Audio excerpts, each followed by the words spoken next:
الحمد لله الذي علم بالقلم، علم الإنسان ما لم يعلم.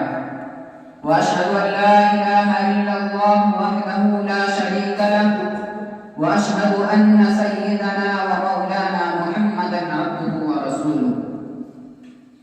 أما بعد، فرئيس الحفل المؤقر وضيوفنا الأفاضل وأساتذة الأجلاء ورفاقي على درب العلم، أيها السادة، إنني أشعر بكثير من البهجة والسرور حيث وفقني الله تبارك وتعالى لإلقاء كلمات متواضعة أمام هذه الوجوه النيرة، أمام الأساتذة والضيوف.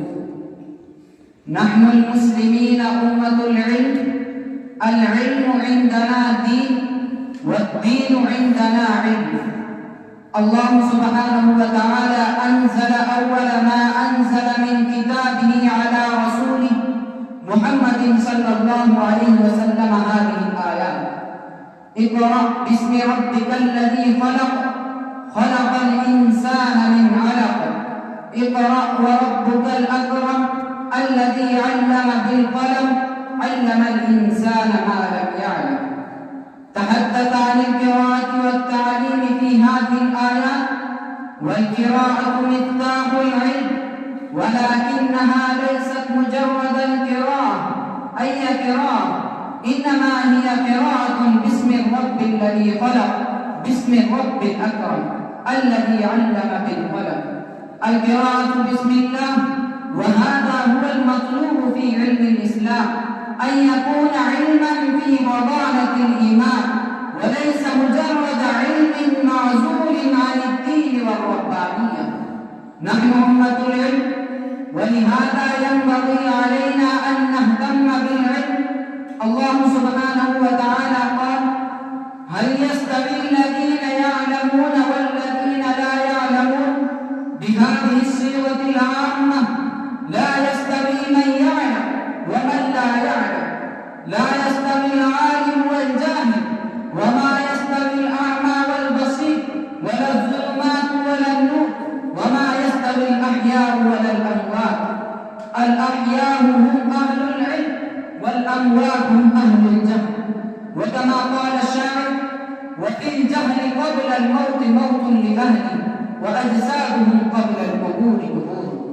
أي إن الجاهل كما قال الشافعي رحمه الله: مقبور في بدني، رافل في كفني، غريب في وطني، وأجسادهم قبل القبور قبور. الإنسان يحيا بالعلم ويموت بالجهل. ويقول الله تبارك وتعالى في القرآن المجيد: شهد الله أنه لا إله إلا هو والملائكة وأولو العلم قائما بالقسط، لا إله إلا هو العزيز الحكيم. والآيات في فضل العلم والأحاديث في فضل العلم كثيرة.